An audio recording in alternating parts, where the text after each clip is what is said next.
తెలంగాణలో బీఆర్ఎస్ పార్టీకి బీజేపీ గండం పొంచి ఉందా? రాష్ట్రంలో తమకు ప్రత్యామ్నాయంగా బీజేపీ ఎదుగుతోందని గులాబీ పార్టీ ఆందోళన చెందుతోందా? పార్లమెంట్ ఎన్నికల్లో బీఆర్ఎస్ ఓట్లు కమలం పార్టీ వైపు మళ్లాయా? ఇదే ఇప్పుడు కారు పార్టీలో జరుగుతోన్న చర్చ. తెలంగాణలో రోజురోజుకు విస్తరిస్తోన్న కమలాన్ని అడ్డుకోవడం గులాబీ బాస్ వల్ల అవుతుందా? బీఆర్ఎస్ ను బీట్ చేయడానికి కమలం ఎలాంటి ఎత్తులను అమలు చేయబోతోంది? ఇంతకు ఈ రెండు పార్టీల మధ్య జరిగే పోరులో పైచేయి ఎవరిది? పార్లమెంట్ ఫలితాల తర్వాత తెలంగాణ రాజకీయ పరిణామాలు పూర్తిగా మారబోతున్నాయా? Let's watch the story.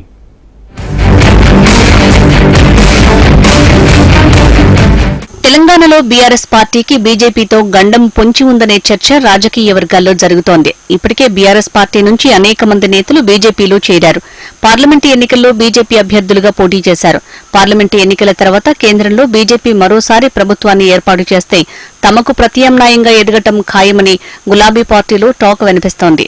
అంతేకాదు పార్లమెంటు ఎన్నికల్లో గులాబీ పార్టీకి చెందిన ఓట్లు కూడా బీజేపీ వైపు మళ్లినట్టుగా సొంత క్యాడర్లో జరుగుతున్న చర్చ పార్టీలోనూ గుబులు పుట్టిస్తోంది. పార్లమెంటు ఎన్నికల ముందు బీఆర్ఎస్ పార్టీకి చెందిన సిట్టింగ్ ఎంపీలు బీజేపీలో చేరారు.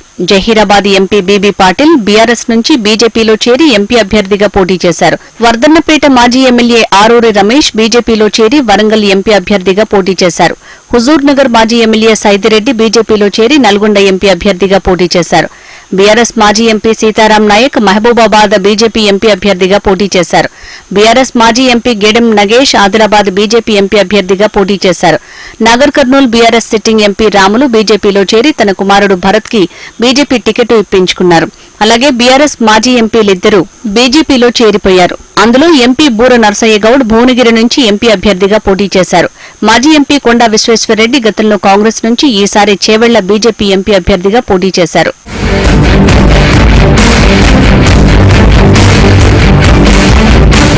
తెలంగాణలో బీఆర్ఎస్ పార్టీ అధికారంలో ఉన్నప్పుడే బీజేపీ సవాల్ విసిరింది. దుబ్బాక అసెంబ్లీ ఉప ఎన్నికలు బీజేపీ చేతిలో బీఆర్ఎస్ ఓడిపోయింది. హుజూరాబాద్ ఉప ఎన్నికల్లోనూ బీఆర్ఎస్ ను బీజేపీ ఓడించింది. మునుగోడు ఉప ఎన్నికలో నాటి బీజేపీ అభ్యర్థి కోమటిరెడ్డి రాజగోపాల్ రెడ్డి రూపంలో కారు పార్టీకి గట్టి పోటీ ఎదురైంది. కేవలం అర్బన్ ప్రాంతాలకే బీజేపీ పరిమితమనే ప్రచారాన్ని ఆనాడే కొట్టిపారేసింది కమలం పార్టీ. తెలంగాణలో బీఆర్ఎస్ పార్టీకి తామే ప్రత్యామ్నాయమని బీజేపీ నేతలు పదే పదే చెప్పుకున్నా బీజేపీ చీఫ్ మార్పు, ఢిల్లీ లిక్కర్ కేసులో కవితను అరెస్టు చేయకపోవడం వంటి అంశాలు నాడు బీజేపీని దెబ్బతీశాయనేది పొలిటికల్ విశ్లేషకుల మాట.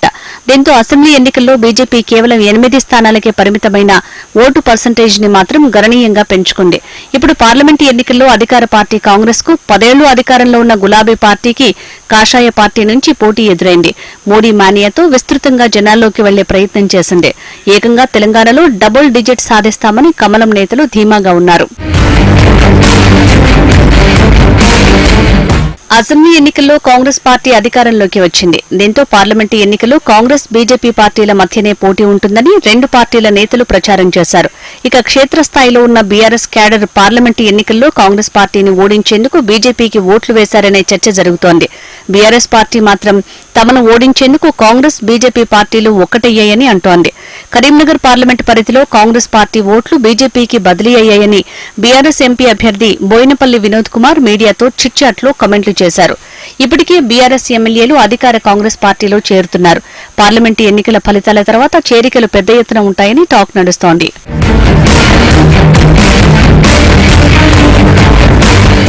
క్షేత్రస్థాయిలో బీఆర్ఎస్ ను నిలువరించేందుకు బీజేపీ సైతం సిద్దమవుతుందనే చర్చ సాగుతోంది. లోక్సభ ఎన్నికల తర్వాత పరిస్థితి మరింత తీసికట్టుగా మారుతుందనే అంచనాలో బీజేపీ ఉంది. బీఆర్ఎస్ ను ఈ పరిస్థితిలోనే దెబ్బకొట్టాలని చూస్తోంది. ఓవైపు కాంగ్రెస్, మరోవైపు బీజేపీ రెండూ బీఆర్ఎస్ కు ఇబ్బందికరంగా మారాయి. ఇప్పటికీ పట్టణ పార్టీగా పేరున్న బీజేపీ మెల్లమెల్లగా రూరల్ కు విస్తరించే యోచనలో ఉంది. గ్రామీణ ప్రాంతాల్లో ఓటు బ్యాంకును పెంచుకునే పనిలో పడింది. వచ్చే లోకల్ బాడీ ఎన్నికల నాటికి గ్రామాల్లో కూడా బలపడే ప్రయత్నాలు మొదలుపెట్టింది బీజేపీ.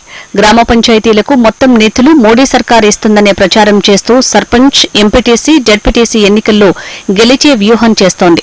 దీంతో మొత్తం రాష్ట్రమంతా విస్తరించే ప్లాన్లో ఇది భాగమంటున్నారు కమలం ఎత్తులను గమనిస్తున్న రాజకీయ విశ్లేషకులు. అదే జరిగితే బీఆర్ఎస్ కు మరింతగా ఇబ్బందులు తప్పవనే చర్చ మొదలైంది. దీంతో అలర్ట్ అయిన గులాబీ బాస్ దిద్దుబాటు చర్యలు మొదలుపెట్టారట. తానే స్వయంగా రంగంలోకి దిగి పార్టీ నిర్మాణంపై దృష్టి పెట్టారు.